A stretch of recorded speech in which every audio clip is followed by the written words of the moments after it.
Hi, my name is Stephanie Gomez. I'm doing the Web 2.0 web reflection assignment. I thought all the lecture videos were very interesting, especially the one by Professor Wesh. How he talked about how everything's kind of advanced and just how YouTube. He really talked about YouTube and the beginning of it to the end. And I thought all the lecture videos were very, very interesting because I remember back when the internet first kind of came around and websites were pretty basic. There wasn't a whole lot. There was just information, and there really wasn't like YouTube and stuff like that really around yet. Um, but then now everything's very animated and interactive, and there's just so much on one website. It's kind of absurd now, or not absurd, but it's really cool how much of everything has changed. I think that if things have advanced so far just in, say 10 years even, what the future is going to hold is amazing. There's just going to be so much more that we can do and interact with. I feel like as a teacher, probably things are fully going to be online or on the computer. I know when I was in high school, we started to have laptops, so I would assume that all books and everything's going to be via computer or tablet or anything electronic. I like the Truth for Teachers podcast. I found one on um, teaching children with technology, which I thought was kind of appropriate for this class.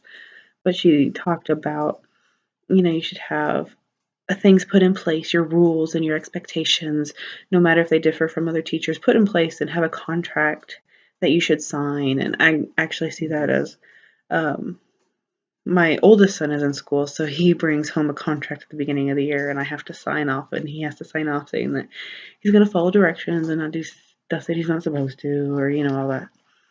Um, I thought that she had some interesting points and how you should have, something to do for those that finish early, and let people do stuff at their own pace, and you kind of have to be aware. And she's talked about something like having like IT little helpers, but they seem like they're students.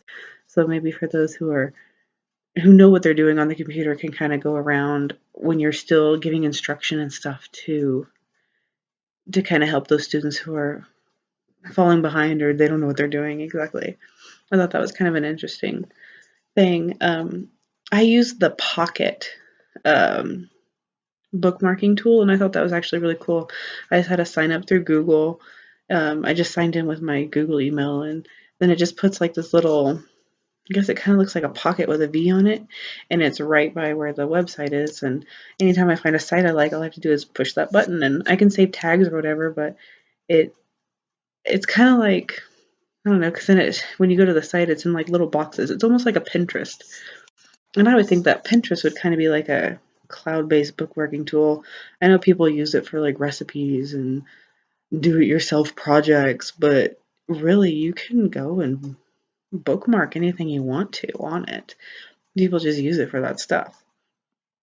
Um, I think that some social networking applications should be allowed in the educational environment, but probably not all.